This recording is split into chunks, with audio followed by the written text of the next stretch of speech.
नमस्कार, स्वागत है आप सभी का। आप देख रहे हैं जी मध्य प्रदेश छत्तीसगढ़ और मैं हूं नैन्सी गौतम। देश के कई इलाकों में कृषि कानूनों के खिलाफ किसान प्रदर्शन कर रहे हैं।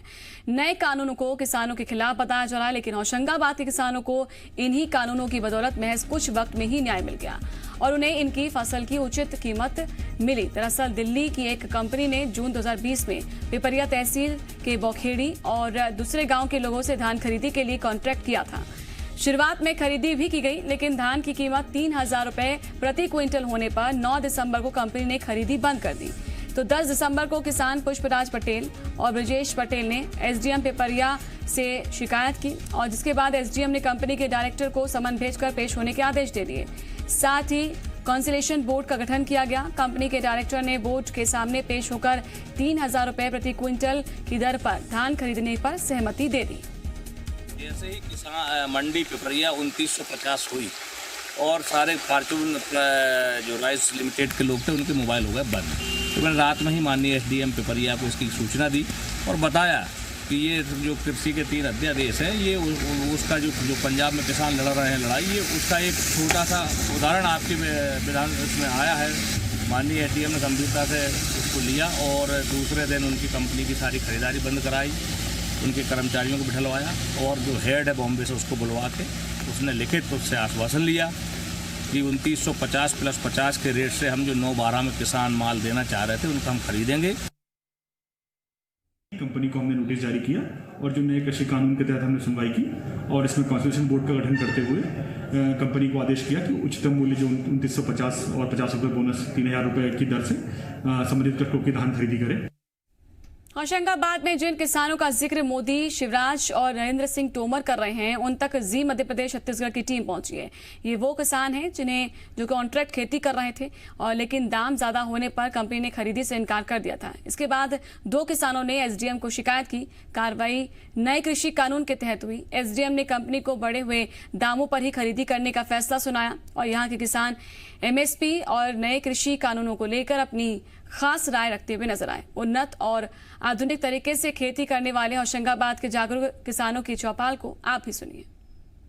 मैं इस वक्त होशंगाबाद ज़िले में मौजूद हूँ, होशंगाबाद के सोहागपुर में, और ये वो इलाका है जहाँ पर कॉन्ट्रैक्ट खेती होती है और इसी कॉन्ट्रैक्ट खेती का शिकार यहाँ के कुछ लोग हुए हैं, कुछ किसान हुए हैं जिन्होंने जिनके साथ में कुछ कंपनियों ने धोखाधड़ी की थी, उनका अनाज खरीदने में आनाकानी की थी और जो देश भर में जिस बात को लेकर बखेड़ा हो रहा है कि अगर कॉन्ट्रैक्चुअल फार्मिंग अगर शुरू हो गई तो इस तरह का नुकसान किसानों को उठाना पड़ेगा। तो इसीलिए सबसे बेहतर तरीका यही है कि जो कॉन्ट्रैक्चुअल फार्मिंग से जुड़े हुए किसान हैं उनसे बात करें, अनुबंधित खेती से जुड़े हुए लोग हैं उनसे बात करेंगे तो हकीकत पता लगेगी। सबसे पहले मैं आपको उस शख्स से मिलाता हूँ जिसकी चर्चा पूरे देश में हो रही है। पुष्पराज पटेल साहब हैं। पुष्पराज पटेल साहब वो शख्स हैं जिनका नाम मुख्यमंत्री शिवराज सिंह चौहान के इस वक्त ज़बान पर है। उनके ट्विटर पर आपके नाम का जिक्र है। आपके नाम का जिक्र कृषि मंत्री नरेंद्र सिंह तोमर भी कर रहे हैं, प्रधानमंत्री मोदी भी आपके नाम का जिक्र कर रहे हैं और वो इसलिए कर रहे हैं क्योंकि आपने एक शिकायत की थी कि कॉन्ट्रैक्चुअल फार्मिंग के तहत जिस कंपनी ने आपके साथ में अनुबंध किया था फसल खरीदने का, वो नहीं खरीदी गई। क्या वाकया हुआ था आपके साथ में, पूरा डिटेल में बताइए। अब हुआ ये है, हमारे यहाँ अधिकांश हम जितने किसान यहाँ बैठे हैं ये सब कॉन्ट्रैक्ट खेती करते हैं, अनुबंधी खेती करते हैं, पिछले 4-5 साल से कर रहे हैं। इस बार 2300 रुपये 2400 रुपये धान का रेट हुआ, 2500-2600 तक। तब तक कोई किसी प्रकार की व्यवस्था में गड़बड़ी नहीं हुई। कंपनी से हमारा कांटेक्ट ये है कि जो मंडी जिस दिन आप धान देना चाहते हैं उस दिन मंडी का जो सर्वोत्तम रेट होगा, एक ट्राली का नहीं, लगभग 10 ट्राली जो जिस रेट पर जाएंगे वो एक फ्लैट रेट से 50 रुपये हम ज़्यादा लेंगे। अब जैसे ही मंडी 2950 हुई तो किसानों ने अपना माल देने के लिए कंपनी से फ़ोन से बात करना चाहा। उस दिन उनके जितने भी खरीदार थे उनके फ़ोन बंद आ रहे थे और लगभग किसानों ने व्यक्तिगत रूप से लगभग 8, सवा 8 बजे तक उनसे संपर्क करने का प्रयास किया। जब उनका संपर्क कंपनी से नहीं हुआ या 1-2 किसान जो भी हैं हुआ लेकिन उनसे कोई बात नहीं हुई तो 8:30 बजे उन्होंने मुझे फ़ोन लगाया। मैंने 11:30 बजे तक प्रयास किया उनके डीलरों से बात करने का।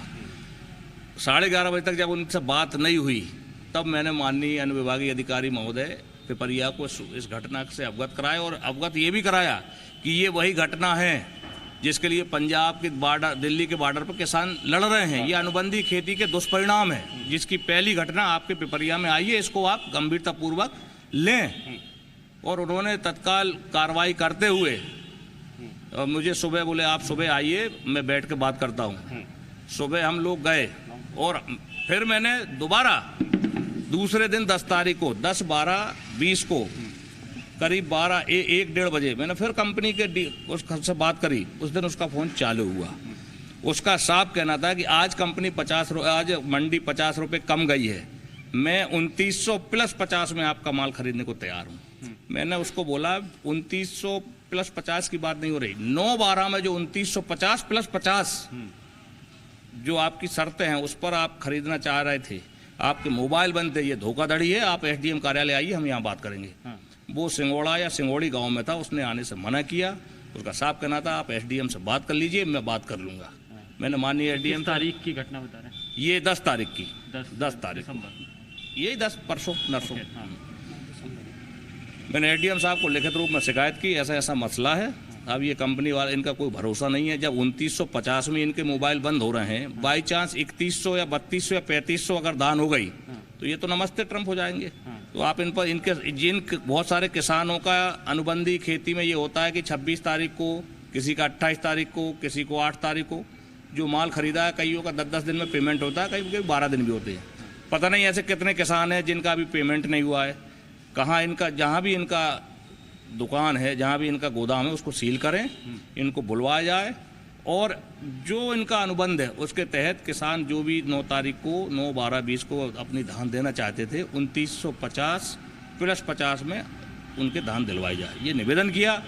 एसडीएम महोदय ने निवेदन को देखा और गंभीरतापूर्वक लिया। उनके कंपनी के लोगों को बुलाया और लिखित रूप से उनके मालिक को बुलाया और कंपनी वो लिखित रूप से देकर गया। उसने कल 11 तारीख को शुरुआत से ही 2950 + 50 में किसानों का धान लेना शुरू किया और लिखित रूप से एसडीएम सामने देकर गया है और मैं माननीय एसडीएम की कार्रवाई से संतुष्ट हूँ। तो इस तरह का वाकया पहली बार हुआ है या पहली बार? इससे पहले हो चुका है? मैं मंडी सचिव के पास गया, चूँकि 1998 से 3 तक चाचा मंडी अध्यक्ष रहे, तो मुझे कुछ कानूनों का ध्यान था। किसी भी मंडी क्षेत्र में कोई भी व्यापारी आता है तो उसको जमानत राशि जमा करना रहता है। उसके बाद वह खरीदी करता है, अगर वो भाग जाए तो उसकी जमानत राशि तो मंडी में रहती है। परंतु मुझे मंडी सचिव ने यह बताया कि 6वें महीने से 3 कृषि बिल अध्यादेश जारी हुए हैं। मंडी के बाहर कौन खरीदी कर रहा है, कैसी खरीदी कर रहा है, किस प्रकार खरीदी कर रहा है, वो पैसा देगा, पेमेंट नहीं देगा, ये हमारी परिस्थिति में नहीं है। आप एसडीएम से बात करें। तो मैंने उनको यही बताया कि ये जो अध्यादेश लागू हो, मंडी प्रणाली इसलिए जरूरी है इस देश में। अच्छा, पहले सिस्टम ये था कि अगर उस इलाके में कहीं पर भी आएगा, मंडी क्षेत्रांतर्गत कोई भी व्यापार मंडी क्षेत्रांतर्गत कोई भी व्यापारी माल खरीदने आएगा, उसको एक जमानत राशि वहाँ जमा करनी पड़ेगी मंडी में। उसके अनुमति के बाद वह खरीदी, अगर कोई गड़बड़ी करके भागता है, उस जमानत राशि से उन किसानों का पेमेंट हो जाता है। तो ये जो कानून में जो जिस कानून के तहत वो कार्रवाई हुई है, तो वो आपको लग रहा है संपन्न, मतलब भरपूर ताकत रखता है इतना कि आपका फसल वाजिब दामों पर बिके? हमारी जो शर्त थी कि 2950 + 50 जो आप अनुबंध में लिखे हो, 9-12 को जितने भी किसान संपर्क करना चाहते, भले 2 किसान संपर्क कर रहा हूँ, पर उनकी उन आपके शर्तों के आधार पर उनका धान खरीदना था। आज 2950 में आप भाग गए, कल 3200 या 3500 हो जाए और आप खरीद के भाग जाएं, इसकी क्या गारंटी? क्योंकि आपकी कोई जमानत राशि तो यहाँ है नहीं। एक अदना सा कर्मचारी माल खरीद रहा है, हम उसके विश्वास पर दे रहे हैं, तो हम किस पर क्लेम कर पाएँ, इसकी कोई लिखित कहीं भी नहीं है। ना तो एसडीएम साहब के पास है, ना मंडी सचिव के पास है।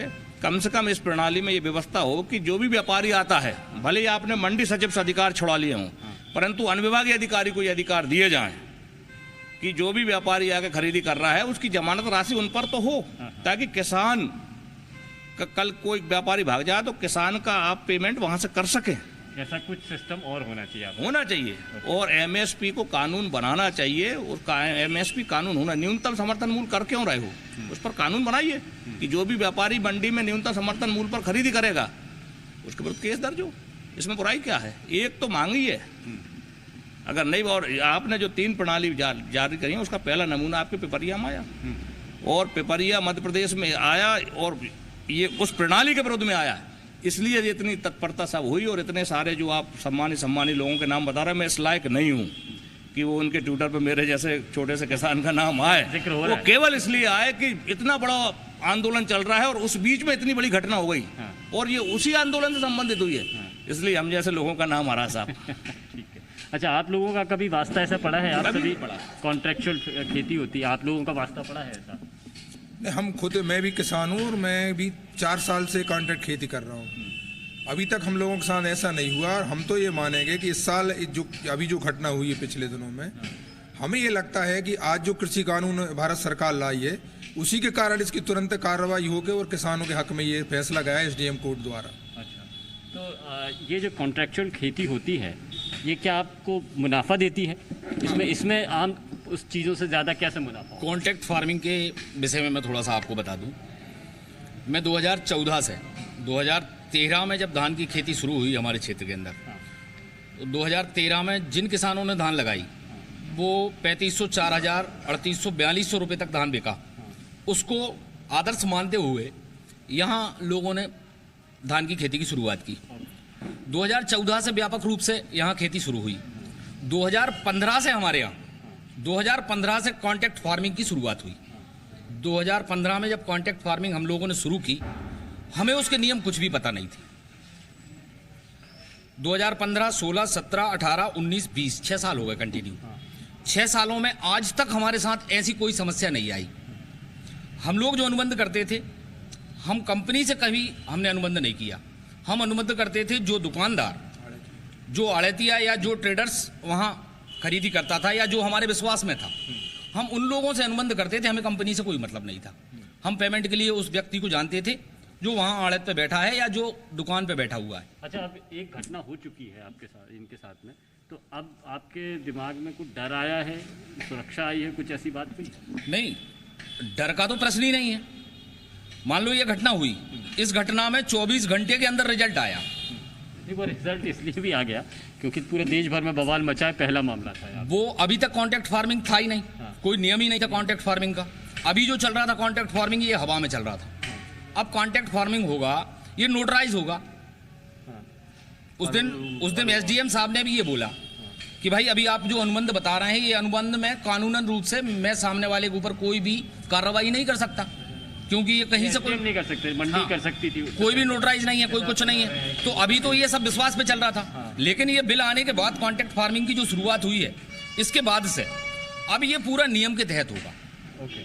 जब नियम के तहत होगा तो आपको ये इस बात का इल्म था कि आप पहले बिना नियम कानून के तहत अपने अनुबंध के में काम कर रहे थे, अब उस अनुबंध में अब गवर्नमेंट भी आ गई है? ये बिल्कुल विश्वास है। हम लोगों को और ज़्यादा प्राउड फील कर रहे हैं कि मान लीजिए अभी तो हम विश्वास के ऊपर चल रहे थे, उसके बावजूद ये सब हुआ। और अब जब मान लो कॉन्ट्रैक्ट फार्मिंग पूरे नियम से जब हम करेंगे, तो निश्चित बात है कि उसमें और ज़्यादा श्योर किसान होगा। दूसरी बात, कॉन्ट्रैक्ट फार्मिंग के फायदे, अगली साल धान 1800, 2000, 2200, इससे आगे धान नहीं बिका था। मैंने खुद 2230 रुपये में धान बेचा था। तो इस बार जब कॉन्ट्रैक्ट फार्मिंग की बात आई, उन्हीं लोगों से मैंने contract farming minimum support price तय किया। मिनिमम सपोर्ट प्राइस तय किया 2350 रुपये कि भाई मंडी भले 1800 रुपये भी बिकेगी, आप बासमती लगाएं, हम आपका 2350 रुपये में बासमती उठाएंगे। मेरे को लगा 23 से ज़्यादा भाव चला गया, तो 2300 ज़्यादा भाव चला गया, तो जितना ज़्यादा भाव जाएगा उसका प्लस हम आपको देंगे 50 रुपये। हाँ, उसका 50 रुपये प्लस देंगे। अच्छा, आप मुझे बताइए कि एक घटना पहले कभी हुई थी या नहीं हुई थी इस तरह की? पहले कभी ये घटना इस तरीके की नहीं हुई, कभी नहीं हुई। 4 साल से हम भी उस कंपनी से जुड़े हुए हैं। अच्छा, कभी नहीं हुई, कभी नहीं हुई। अब 2300 रुपये भाव हुआ तब भी कभी नहीं हुआ। 24 एकदम जैसे 2950 रेट हुआ, 2950 के रेट पर कोई भी कंपनी किसान का माल खरीदने को तैयार नहीं थी। एक बात भैया वो बता रहे थे कॉन्ट्रैक्ट खेती के फायदे और नुकसान। फायदा ये है कॉन्ट्रैक्ट खेती का कि अच्छी कंपनियां अच्छा बीज ला के देती हैं, ठीक है। नुकसान ये है कि उनका वो कॉन्ट्रैक्ट हमसे कीटनाशक में भी करती हैं। खेती हम कर रहे हैं, हमारे बाप दादे करते आए हैं, हमें मालूम है कि कौन सी फसल कैसे पैदा हो गई। हमें 10 एकड़ में आप 50,000, 10 एकड़ में 60,000, 10 एकड़ में 70,000 का किट दिया जाता है, आपको ये भी डालना है, आपको ये भी डालना है, आपको ये भी डालना है। जैसे इस फॉर्चून का बायर के साथ है, तो आपके मजबूर हैं आपको अगर बीज लेना है तो आप अब मन उनके दाम अपने रहेंगे, उनकी मर्जी के दाम रहेंगे, उनकी मर्जी की दवाई रहेगी। हमें ज़रूरत है ही नहीं है। इस वर्ष बहुत सारी दवाइयों की ज़रूरत नहीं थी, फिर भी किट में थी, उसका पेमेंट हमको देना पड़ा। तो जो पहले ही जैसे 2350 उन्होंने करके रखा है, तो उसका सारा मार्जिन वो कीटनाशक इनसे निकाल लेते हैं। कॉन्ट्रैक्ट फार्मिंग एक जगह इसलिए अच्छी है कि हमको अच्छे बीज मिल जाते हैं बड़ी कंपनियों से, लेकिन नुकसान कहाँ है कि वो अपनी मर्जी के। अभी एक गेहूं के सब एक कॉन्ट्रैक्ट आया है गेहूं का, हमारे पास भी आया था। हमने स्पष्ट कहा हम लिखित कॉन्ट्रैक्ट करेंगे और ये उसमें कीटनाशक हम अपने हिसाब का डालेंगे, हम आपसे नहीं लेंगे।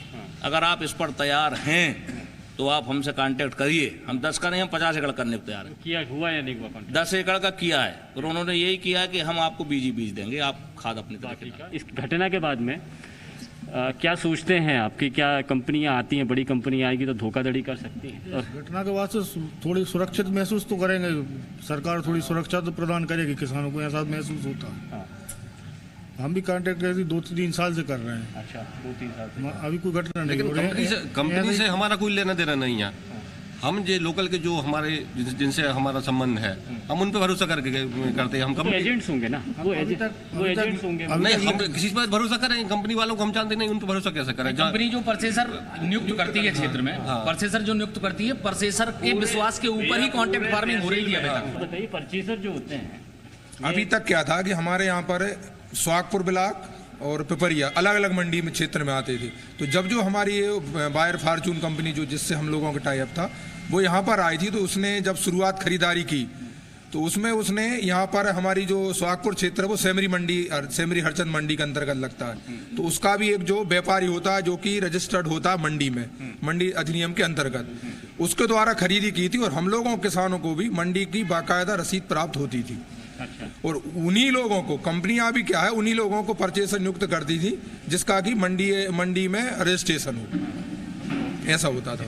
अभी तक एक डीलर के साइन होते हैं छोटी काले साधारण पर्ची पर, अगर कंपनी भाग जाए तो वो डीलर जेल जाएगा, ठीक है ना। हमारे कंपनी को और हमारे बीच में वो डीलर हमारा समझौता कराता है, वो हमें लाता है, ये कंपनी बड़ी अच्छी है, इसको आप ये करो। इसमें भी यही हुआ, कंपनी का कहीं नामो निशान नहीं, ना उसके अनुबंध पे कहीं उनका रजिस्ट्रेशन नंबर, ना टिन नंबर, ना पिन नंबर, कुछ भी नहीं। किसका नंबर, एक छोटा सा जो दवाई विक्रेता है वायर कंपनी का, उसके साइन थे। अब कुछ भी होता तो वो डीलर फंसता। और ये भी जानकारी उन्होंने खुद दी कि जो वेयर हाउस में हमने माल रखा है वो भी हमने हमारे नाम से नहीं रखा है, हमने किसी तीसरे कंपनी के नाम से रखा है। अगर वो भाग भी जाए तो उस पर कोई आँच नहीं, उन पर कोई आँच नहीं। आज किस पर आएगी? वो डीलर पे जो जिसकी हैसियत नहीं है। जानकारी है। तो ये तमाम, ये इस बार हो गया। अगली बार जब भी किसान कांटेक्ट करेगा, ये सब पढ़े लिखे किसान हैं, बड़े बड़े किसान हैं, मतलब सब संपन्न किसान हैं, ये सब टिन नंबर भी देखेंगे, पिन नंबर भी देखेंगे, क्योंकि जब कोई घटना घटती है तो बिल्कुल सब देखेंगे। और मैं तो सबसे निवेदन करता हूँ कि देखना चाहिए। अगर भाग जाए तो कोई किसी को पालने नहीं आएगा। अपनी सुरक्षा अपने हाथ करनी पड़ेगी। किसान हित में हम ये नहीं कर रहे। सवाल ये हैं इसको लेके कि आप कोई अच्छी चीज़ हमारे लिए बना रहे हैं तो एक बार हमसे पूछ लो कि हमें किस चीज़ की ज़रूरत है।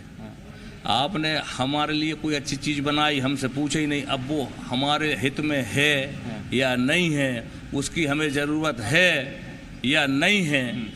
जब आपने बना ली और हम कह रहे हैं साहब ये हमारे हित में नहीं है, तो आप मान क्यों नहीं रहे? आखिर क्या कारण है? आपके पीछे वो कौन लोग हैं जो आपको मानने नहीं दे रहे? जब पूरा देश का किसान, मेरा निवेदन है तो वो भी रहे नहीं, केवल एक बात है, एमएसपी। आप एक तरफ कह रहे हैं हम एमएसपी दे रहे हैं, एक तरफ आप कह रहे हो एमएसपी दे रहे हैं। एमएसपी आप लिख भी रहे हो, भारत सरकार को उसमें भी आता है एमएसपी इस साल इतनी की है, गेहूँ इतना एमएसपी पे, चना इतना। तो उसको कानून बनाने में क्यों डर रहे हो? सवाल इस बात का, कानून बना दीजिए, खेल खत्म, समझौता वही है। तो अब आप, मेरा आखिरी सवाल आपसे है कि अब आप कॉन्ट्रैक्ट खेती पर जाएंगे या नहीं जाएंगे? देखिए साहब, जो सिस्टम चलता है किसानी में, किसान उस तरफ चलता है। ऐसा नहीं है कि 10 आसपास के सारे किसान, 400 किसान कॉन्ट्रैक्ट खेती कर रहे हैं और हम अड़े हैं।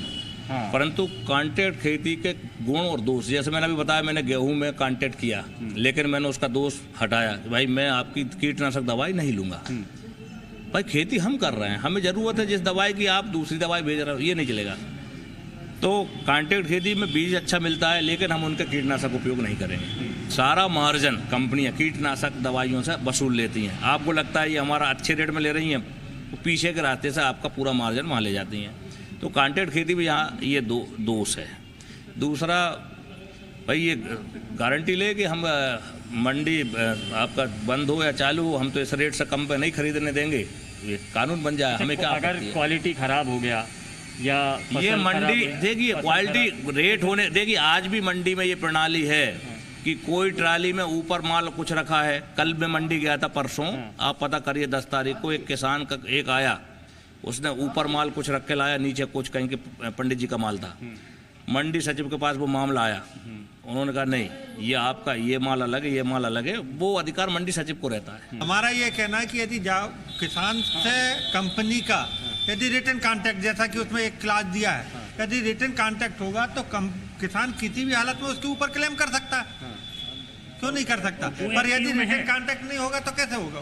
करना चाहिए उसको रिटर्न कॉन्ट्रैक्ट। चलिए, आपकी वजह से होशंगाबाद फिर से एक बार देश में चर्चाओं पर है, क्योंकि आप जागरूक किसान हैं और आपकी वजह के बाद में कृषि कानून को लेकर बहुत सारी भ्रांतियां भी ख़त्म हो रही है, कई नई चीज़ें पता लग रही हैं कि इसमें क्या क्या है। और ये होशंगाबाद में किसानों के साथ में, संपन्न किसानों के साथ, जागरूक किसानों के साथ चौपाल में ये पता लगा है कि जो पहला मामला मध्य प्रदेश के होशंगाबाद से निकलकर सामने आया है, उसने कृषि कानून को लेकर देश को कुछ नई जानकारियाँ दी हैं। कैमरामैन नंदन विश्वास के साथ संदीप भमरकर, जी मीडिया, होशंगाबाद।